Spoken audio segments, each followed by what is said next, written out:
Master minds commerce చదవాలనుకునే 10th inter విద్యార్థుల తొలి ఎంపిక. సార్ మన వీడియోస్ కింద కమెంట్ చేశారు సార్ ఒక క్వశ్చన్ అడగమని. ఆ క్వశ్చన్ మిమ్మల్ని అడగాలనుకుంటున్నాను. అంటే అసలు ఈ మధ్య సిమ్టమ్స్ లేకుండా అసలు మన చాలా వరకు కేసులు ఎక్కడో 100లో ఒకరికి ఇలా అవుతుందమ్మా అనుకునే కేసు ఏ సిమ్టమ్స్ లేకుండా అసలు ఫర్ ఎగ్జాంపుల్ లివర్ క్యాన్సర్ తీసుకున్నాం అనుకోండి, దానికి పర్టికులర్ సిమ్టమ్స్ లేకపోతే పర్టికులర్ పేషెంట్కి సిగరెట్ ఆల్కహాల్ కన్సప్షన్ ఎక్కువ ఉంటే అందుకే వచ్చిందయ్యా బాబు నీకు క్యాన్సర్ అని.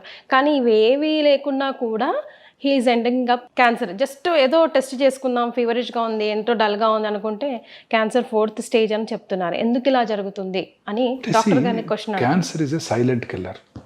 ఏ రకమైన సిమ్టమ్స్ కలిగించదే క్యాన్సర్. అందువల్ల ఎవరు రారు.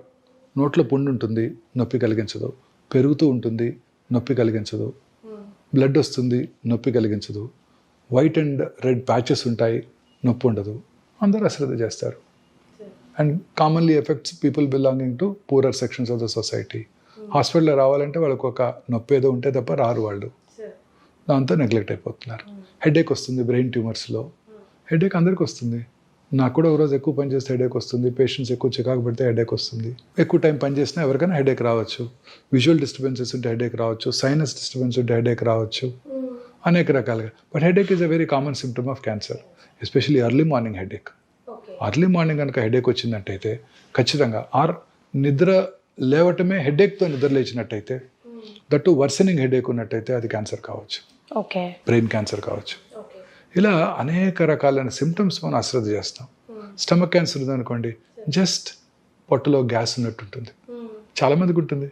చాలామంది పేషెంట్ చెప్తారు, నాకు చాలా గ్యాస్ అండి డాక్టర్ గారు, ఈ ఫుడ్ తింటే నాకు గ్యాస్ అండి, ఈ ట్యాబ్లెట్ నేను రోజు గ్యాస్ ట్యాబ్లెట్ వేసుకుంటానని చెప్తారు. అంటే గ్యాస్ ట్యాబ్లెట్ అంటే ప్యాంటోప్రజాలు, రాబిప్రజాలు వేసుకుంటానని చెప్తారు. లేకపోతే ఓల్డెన్ డేస్లో ర్యాంటాక్. ఆ ర్యాంటాక్ వాడుతుంటే క్యాన్సర్ వస్తుందని సైంటిస్టులు ప్రూవ్ చేస్తారు. ర్యాంటాక్ని బ్యాన్ చేస్తారు కూడా. ఈ ప్యాంటోప్రజాలు హ్యాపీ కూడా ఇవి రెగ్యులర్గా అందరూ నేను వాడుతున్నానని చాలా గొప్పగా చెప్తారు. ఈ గ్యాస్ బిళ్ళ తినందే నాకు అసలు కడుపంతా ఉబ్బరం అయిపోద్దండి, నా రోజంతా బ్యాడ్గా ఉంటుంది. అవి వేసుకుంటే హార్ట్ అటాక్ వస్తాయని ఇప్పుడు సైంటిస్టులు చెప్తున్నారు.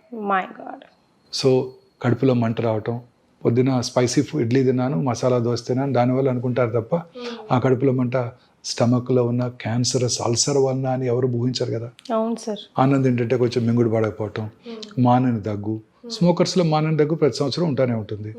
లాస్ట్ ఇయర్ ఇలానే ఉంటుంది. డాక్టర్ దగ్గరికి వెళ్ళాను, స్కాన్ కూడా చేశారు, ఏమీ లేదన్నారు. ఇప్పుడు కూడా అదే ఉంటుంది. స్మోకర్స్ కాఫ్ అనుకుంటారే తప్ప లాస్ట్ ఇయర్ క్యాన్సర్ కాకపోవచ్చు, ఇప్పుడు క్యాన్సర్ అని వాళ్ళు అనుకోరు కదండి. సో ఇవన్నీ కూడాను వార్నింగ్ సిగ్నల్స్. లూజ్ మోషన్స్ అవుతాయి, ఆల్టర్నేటివ్ మోషన్స్ అండ్ కాన్స్టిపేషన్. మొన్న బావర్చీలో తిన్నాను అందుకే అయ్యింది, మన పెళ్ళికి వెళ్ళాను అక్కడ తిన్నాను అందుకే అయింది అనుకుంటారే తప్ప లోపల క్యాన్సర్ ఉందని అనుకోరు కదా. మోషన్లో బ్లడ్ పడుతుంది, very important warning signal of cancer. నేను కూడా ఈ సిమ్టమ్స్ చెప్పాక ఆయన రాశారు. ఇవన్నీ రోజు చూస్తూనే ఉంటాం కదా, మరి క్యాన్సర్ని ఎలా డిఫరెన్షియేట్ చేస్తాం? సిమ్టమ్స్ పర్సిస్ట్ అవుతున్నట్టయితే మినిమం సార్, అంటే అలా అని కాదు, కంటిన్యూస్గా బ్లడ్ వస్తుంది, ప్రతిరోజు వస్తుంది బ్లడ్, లూజ్ మోషన్స్ అవుతున్నాయి, రోజు ఒకసారి మోషన్కి వెళ్ళాలంటే ఇప్పుడు 4 సార్లు వెళ్ళాల్సి వస్తుంది, ఒకరోజు కాన్స్టిపేషన్ వస్తుంది, ఒకరోజు టక్టక 4 మోషన్స్ అయిపోతున్నాయి, మోషన్లో బంకపడుతుంది, బ్లడ్ వస్తుంది, ఆఫుల్ స్మెల్ వస్తుంది. Important warning signal of cancer. Any deviation from our routine habits, మలమూత్ర విసర్జన అలవాట్లో మార్పు రావటం. అలాగే క్యాలిబర్ ఆఫ్ ద స్టూల్ తగ్గింది, స్టూల్ ఒక ఈ సైజులో వస్తుంది, క్యాలిబర్ తగ్గి టూత్ పేస్ట్ లాగా బయటకు వస్తుంది. There could be an obstructing rectal cancer. Rectal tumour ఉన్నప్పుడు ఫీలింగ్ ఆఫ్ ఇన్కంప్లీట్ ఎవాక్యుయేషన్. మీరు మోషన్ ఫ్రీగా ఒకరోజు పాస్ చేశారనుకోండి పొద్దున్నే, you will have some very good satisfactory feeling ఉంటుంది కదా, చాలా హ్యాపీ ఫీల్ అవుతావు. మోషన్ ఫ్రీగా పాస్ చేసినా ఆ ఫీలింగ్ లేదు, లోపల ఇంకా మోషన్ ఉన్నట్టుంది. That is a very important warning signal of rectal cancer. అంటే ఆ ట్యూమర్ మన బ్రెయిన్ ట్యూమర్ని మోషన్గా పర్సీవ్ చేస్తుంది. ట్యూమర్ ఉంది రెక్టంలో, what does brain think? Brain doesn't know whether it's a tumour or a motion, solid motion. It still thinks there is some motion inside. ఆ ఖాళీ అనే ఫీలింగ్ బ్రెయిన్కి రాదు. అలాగే feeling of foreign body sensation in the throat. ఏదో foreign body ఉంది, మింగాము, ఇంకా కూడా అట్లే ఉంది.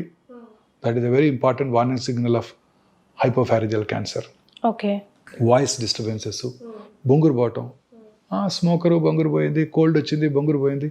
మొన్న ఒక ఇంజనీరింగ్ కాలేజ్ ప్రొఫెసర్ని చూశాను, ఇలా హోర్స్నెస్ వచ్చింది. టీచర్ ఆయన ప్రొఫెసర్ గారు హోర్స్నెస్ రాగానే ఈఎన్టీ సర్జన్ దగ్గరికి వెళ్ళారు.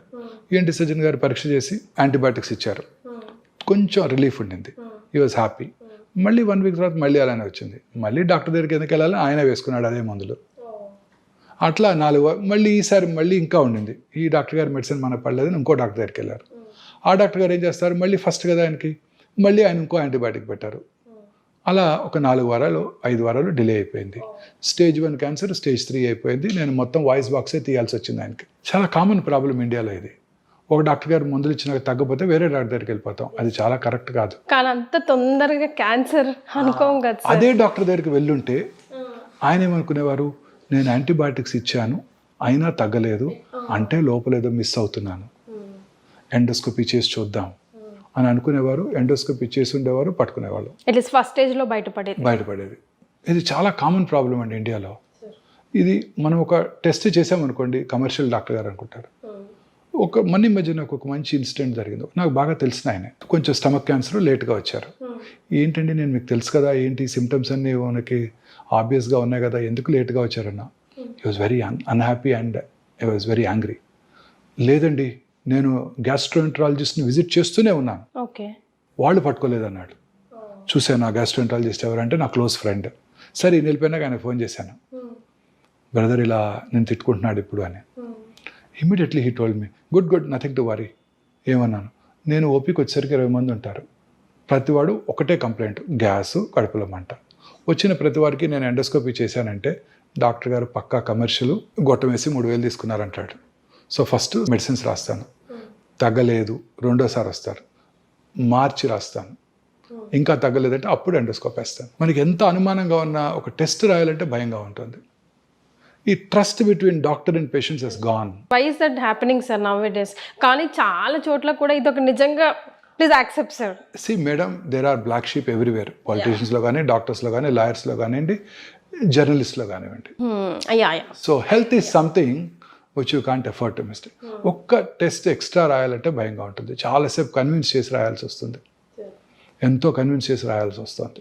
అంటే పేషెంట్స్ దగ్గర కూడా ఇన్సూరెన్స్ లేదు, ఓన్గా పే చేసుకోవాలి, medical cost are going up very very high. All these machines అండి what we import cost us in millions. The Petamar what we brought for the first time, it costed us $4 million, 32 crores. On top of it 38% customs tax కట్టాలి గవర్నమెంట్కి ఇక్కడికి రావాలంటే. ఆ machine ఇండియాకి రావాలంటే they are prohibitively expensive. మీరంతా కూడా పిల్లలంతా కూడా మీరు 50 to 1 crore ఇన్సూర్ చేసుకోవాలి. రాబోయే మెడిసిన్స్ అంతా కూడా ఇదే కాస్ట్లీ ఉండిపోతున్నాయండి. అంకాలజీలో కాదు, మిగతా వాటిలో కూడా అన్నీ కూడా మోనోక్లోనల్ యాంటీబాడీస్ వచ్చేస్తున్నాయి, టార్గెటెడ్ థెరపీస్ వస్తున్నాయి. They are prohibitively expensive, beyond the reach of a rich man, common man కాదు. అండ్ అవన్నీ కూడా మనం ఇంపోర్ట్ చేసుకోవాలి. వాటికి పేటెంట్ లాస్ అప్లై అవుతాయి. India is a signatory to patents treaty that to protect intellectual property rights. దాన్ని GATT treaty అంటారు, general agreement on trade and tariff. 94లో సైన్ చేసాం India.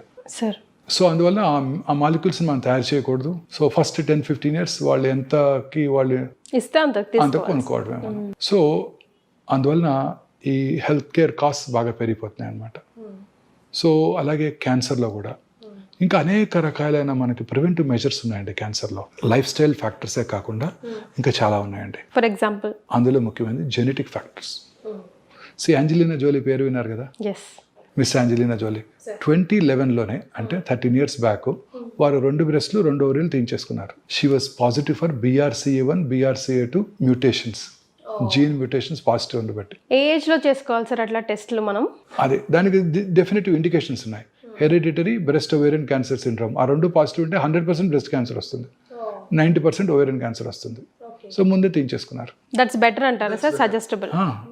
That is called risk reduction surgeries. So చాలా మంది స్త్రీల్లో early ఏజ్లో breast cancer వచ్చినప్పుడు, ovarian cancer వచ్చినప్పుడు వాళ్ళు జెనెటిక్ టెస్టింగ్ ఇండియాలో ఇప్పుడు అవైలబుల్గా ఉంది. ఒకప్పుడు 3.5 లక్షలు ఉండేది, ఇప్పుడు 7-8 వేలకు చేసేస్తున్నారు.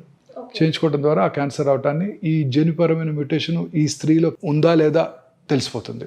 తద్వారా మనం రిస్క్ రిడక్షన్ సర్జరీ చేసుకోవడం ద్వారా క్యాన్సర్ రాకుండా చేసుకోవచ్చు. అసలు ఎలా తెలుసుకోవాలి సార్?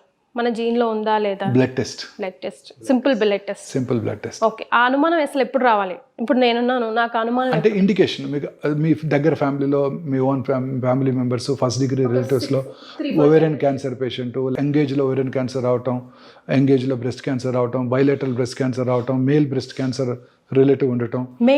మేల్ ఎస్ మెన్లో క్యాన్సర్ వస్తుంది breast cancer. Is it sir? Yes 100%.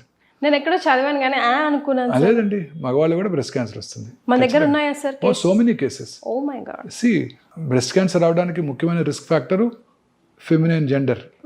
But మెన్లో కూడా బ్రెస్ట్ గ్లాండ్స్ ఉంటాయి, ఎట్రోఫీ అయిపోతాయి, వాళ్ళలో కూడా క్యాన్సర్ వస్తుంది. సో అందుకని మెన్ కూడా వాళ్ళ నిప్పుల కింద ఏరియాల కింద లంప్ ఉన్నట్టయితే అశ్రద్ధ చేయకుండా ఆంకాలజిస్ట్ చూపించుకోవడం మంచిది. అండ్ ప్రోగ్నోసిస్ ఈ సేమ్, అర్లీగా డయాగ్నోస్ చేస్తే తొందరగా క్యూర్ అవడానికి అవకాశం ఉంది. మెన్లో ఫ్యాట్ ఉంటుంది కాబట్టి డైరెక్ట్గా మజిల్లోకి వెళ్ళిపోతుంది, సో తొందరగా పాకిపోతుంది. సో చాలా కేర్ఫుల్గా ఉండాలి. ఇవన్నీ చాలా ఇంపార్టెంట్ అండి. ఎన్విరాన్మెంటల్ ఫ్యాక్టర్స్ ఆల్రెడీ మాట్లాడేసాము. తర్వాత ఫ్రెష్ ఫ్రూట్స్, వెజిటబుల్స్ డిస్కస్ చేసాము. Regular exercise very important. ఊబకాయం ఉన్న వాళ్ళందరిలో కూడా క్యాన్సర్ ఉంటుంది. లీన్ బాడీ మాస్ మెయింటైన్ చేసినట్టయితే క్యాన్సర్ రాకుండా చేసుకోవచ్చు సన్నగా ఉండేవాళ్ళు. కానీ ఇంకొకది ఉంది, సన్నగా పొడుగ్గా ఉండే స్త్రీల్లో బ్రెస్ట్ క్యాన్సర్ ఇన్సిడెన్స్ పొట్టిగా ఉండే వాళ్ళకన్నా ఎక్కువ అంట. హైట్ పీపుల్నే కదా సార్ అందరూ ఇష్టపడతామా? మళ్ళీ ఇదో ట్విస్ట్, మళ్ళీ ఎందుకు సార్ అలాగా? We really don't know, these are epidemiological data. Okay. So అలాగే ఇంకొన్ని జెనెటిక్ ఫ్యాక్టర్స్ ఉన్నాయండి. ఫెమిలియల్ ఎడినోమెటస్ పాలిపోసిస్ కోలి అంటారు. అంటే వాళ్ళలో మొత్తం రెక్టం అంతా కూడా పాలిప్స్ ఉంటే క్యాన్సర్గా మారుతాయి. సో అలా ఆ ఎఫ్ఏపి జీన్ ఉన్నవాళ్ళు ముందుగానే కోలను తీయించేసుకున్నట్టయితే టోటల్ ప్రాక్టోకలెక్టమీ, క్యాన్సర్ రాకుండా చేసుకోవచ్చు. తర్వాత కొన్ని రకాల థైరాయిడ్ క్యాన్సర్స్ ఉన్నాయి. Medullary carcinoma thyroid, RET gene అంటారు. ఆ రెడ్ జీన్ ఉన్న వాళ్ళలో చిన్నప్పుడే ఫస్ట్ 1 year లోపలే వాళ్ళు కనుక థైరాయిడెక్టమీ చేసేస్తే ఆ క్యాన్సర్ రాకుండా చేసుకోవచ్చు. కానీ చాలా అలర్ట్గా ఉండడం ఇవాళ రేపు చాలా ఇంపార్టెంట్ కదా సార్? అవునండి. తర్వాత ఈ చాలా మంది స్త్రీలు కొన్ని రకాల హార్మోన్స్ తీసుకునే వాళ్ళు ఇంత ముందు కాలంలో హార్మోన్ రిప్లేస్మెంట్ థెరపీ అనేవారు. ఎర్లీగా మెనోపాజ్ వచ్చిన వాళ్ళు ఆ మెనోపాజ్ సిమ్టమ్స్ని అవాయిడ్ చేయడానికి చాలా కామన్గా, నేను కెరియర్ స్టార్ట్ చేసినప్పుడు 20 years back it was very commonly used this thing, oestrogen pills, combined oestrogen progesterone pills for to prevent post menopausal side effects. ఇప్పుడు అవన్నీ కూడా క్యాన్సర్ రావడానికి దోహదం చేస్తాయి. అలాగే అనేక రకాల ఇన్ఫెక్షన్స్ కూడా క్యాన్సర్ రావడానికి దోహదం చేస్తాయండి. For example human papillomatous virus in women, HPV virus. ఈ హెచ్పివి వైరస్ మన కోస్టల్ ఆంధ్రప్రదేశ్, తమిళనాడు, ఒరిస్సాలో ఎక్కువగా ఉంటుంది. హ్యూమిడ్ ఎన్విరాన్మెంట్లో ఎక్కువగా వ్యాప్తి చెంది క్యాన్సర్ రావడానికి దోహదం చేస్తుంది. సో దానికి వ్యాక్సిన్ కనుక వేయించుకున్నట్టయితే ఆ క్యాన్సర్ రాకుండా చేసుకోవచ్చు. సో ఇప్పుడు వ్యాక్సిన్స్ తీసుకోవచ్చా సార్? ఈ క్యాన్సర్కి, సర్వైకల్ క్యాన్సర్కి పిల్లలందరూ 10 ఏళ్ళు రాగానే ఫస్ట్ ఆ వ్యాక్సిన్ ఇచ్చేసినట్టయితే 10 yearsకి స్మాల్ పాక్స్ని, పోలియోని ఎట్లా ఎరాడికేట్ చేసామో ఈ క్యాన్సర్ని కూడా మనం ఎరాడికేట్ చేసుకోవచ్చు. పెళ్ళైన వాళ్ళు కూడా తీసుకోవచ్చు, బట్ ముందుగా లేదని టెస్ట్ చేసుకోవాలి. 1 year పాటు ప్రెగ్నెన్సీ అవాయిడ్ చేయాలి. 45 years లోపల అందరూ కూడా నా government recommends vaccine. Okay, for cervical cancer. అలాగే హెపటైటిస్ బి వైరస్, ఆ వైరస్ ఇన్ఫెక్షన్ ఉన్న వాళ్ళలో సిరాసిస్, పోర్టల్ హైపర్టెన్షన్ వచ్చి వాళ్ళలో కూడా లివర్ సెల్ క్యాన్సర్ వచ్చే అవకాశాలు ఎక్కువ ఉంటాయి. సో అందుకని ఇప్పుడు అఫ్కోర్స్ మన యూనివర్సల్ ఇమ్యునైజేషన్ ప్రోగ్రాంలో ఇప్పుడున్న పిల్లలందరికీ హెపటైటిస్ వైరస్ వ్యాక్సిన్ ఇచ్చేస్తున్నారు. ఓకే, రొటీన్గా పిల్లలందరికీ మన పీడియాట్రిషియన్స్ గవర్నమెంట్ హాస్పిటల్స్లో ఫ్రీగా కూడా ఇస్తున్నారు. తర్వాత ఇంకొకటి ఎప్స్టీన్ బార్ వైరస్ అని ఉంది, నార్త్ ఆఫ్రికాలో చాలా కామన్. ఇది వాళ్ళలో లింఫోమాస్ వచ్చే అవకాశాలు ఎక్కువ ఉంటాయి. హెచ్ఐవి ఉన్న వాళ్ళందరికీ కూడా క్యాన్సర్ వస్తుంది. అదే గిఫ్ట్ అంటే మళ్ళీ ఇంకో గిఫ్ట్ ఫాలో చేస్తారు. హెచ్ఐవి ఉన్న వాళ్ళందరూ క్యూర్ అయిపోతుంది. ఇప్పుడు హెచ్ఐవికి ఎఫెక్టివ్, ఎఫిషియంట్ మేనేజ్మెంట్ వచ్చేసింది. ఆ లాంగ్ టర్మ్ హెచ్ఐవి ఉన్న వాళ్ళలో ఇమ్యూనో డెఫిషియన్సీ ఉంటుందండి. ఇమ్యూనో డెఫిషియన్సీ ఉన్న వాళ్ళలో క్యాన్సర్స్ వస్తాయి. మన బాడీలో రెగ్యులర్గా మ్యూటేషన్స్ జరుగుతుంటాయండి. ఆ మ్యూటేషన్స్ కొన్ని క్యాన్సర్కి లీడ్ చేస్తాయి. But body has its own innate capacity to break that chain. అంటే ఆ మ్యూటేషన్ జరిగినప్పుడు ఆ మ్యూటేషన్ని నల్లిఫై చేసే ఎఫెక్ట్ మన బాడీకి ఉంటుంది. ఆ ఎఫెక్ట్నే మనం ఇమ్యూనిటీ అంటాం కలోక్యల్గా, రోగ నిరోధక శక్తి అంటాం తెలుగులో. ఈ ఇమ్యూనిటీ బాగున్నప్పుడు కరోనా రాదు, క్యాన్సర్ రాదు.